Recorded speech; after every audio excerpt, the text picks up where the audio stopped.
Just before we start, I have a question. Do you know how many phones Xiaomi released this year? I just lost the number. Anyway, the Redmi Note 4 is the latest and greatest offering from the budget smartphones lineup. As far as the build quality of the flagship, it has great specs, and the phone costs less than 160 bucks. This is Linus, stay tuned for the full TechLineHD review.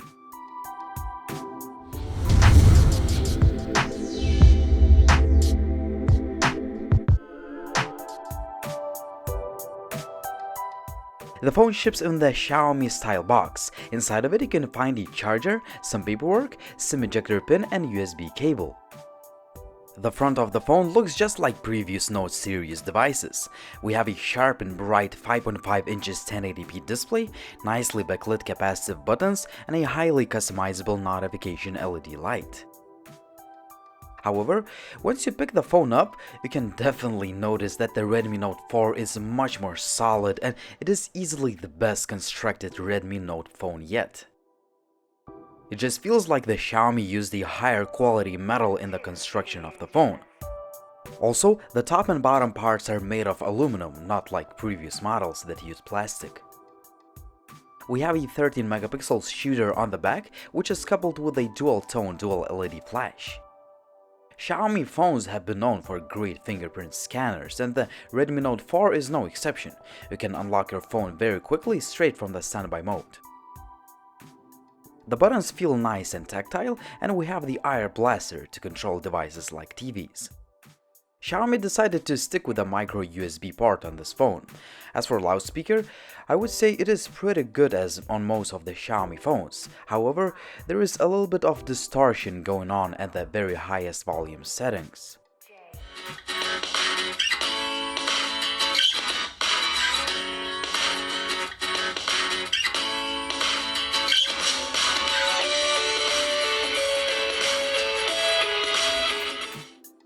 The sound quality via the headset jack is pretty good too. I have a standard edition of the Xiaomi Redmi Note 4, which sports a deca-core MediaTek Helio X20 chip with a maximum clock speeds of 2.1 GHz, 2 GB of RAM and 16 GB of storage, which is also expandable via the microSD card slot. If you are willing to pay extra, you can get a 64 GB model with 3 GB of RAM. The gaming performance is great, and the phone performs even better than the Redmi Pro despite having the same chip. Games like Asphalt 8 run fine on the highest graphics with just a few skipped frames, but that didn't bother me at all.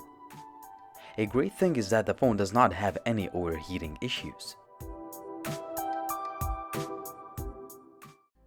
When it comes to the user interface, the Xiaomi Redmi Note 4 ships with the MIUI 8, which uses Android 6.0 as a foundation.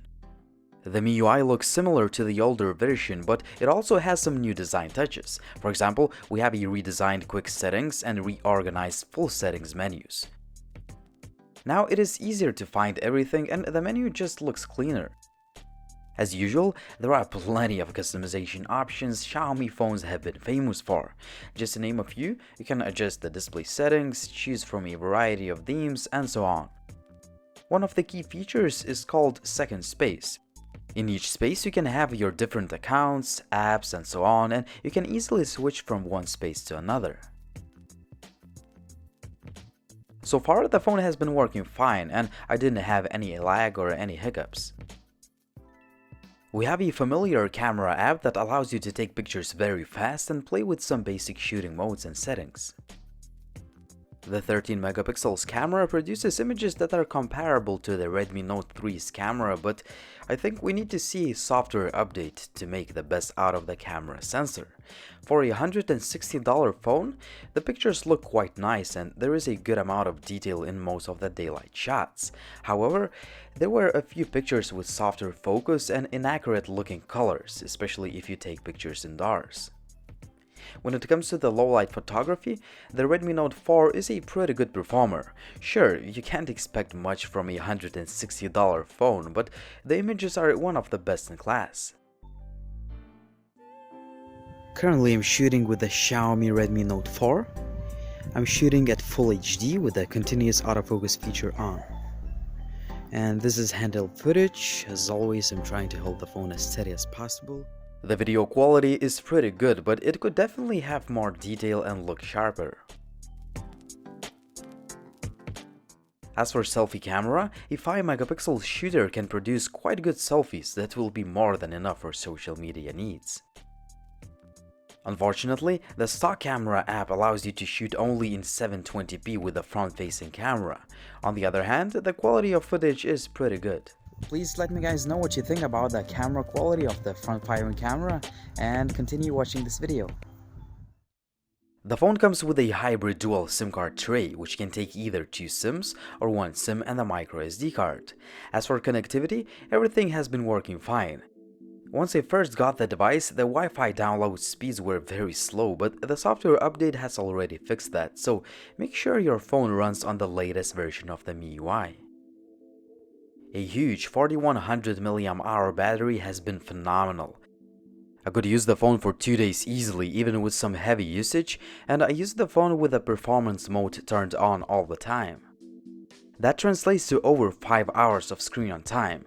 If you are a lighter user, you can easily achieve over 6 or 7 hours of SOT. Although the Redmi Note 4 uses a MediaTek Pump Express 2.0 technology for fast charging, the Xiaomi does not include the fast charger in the box.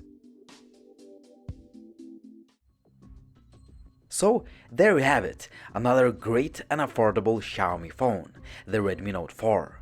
After using it for a few weeks, I absolutely enjoy a flagship-grade build quality, nice and sharp display, user interface that has tons of features, and the phone is quite fast on a daily basis.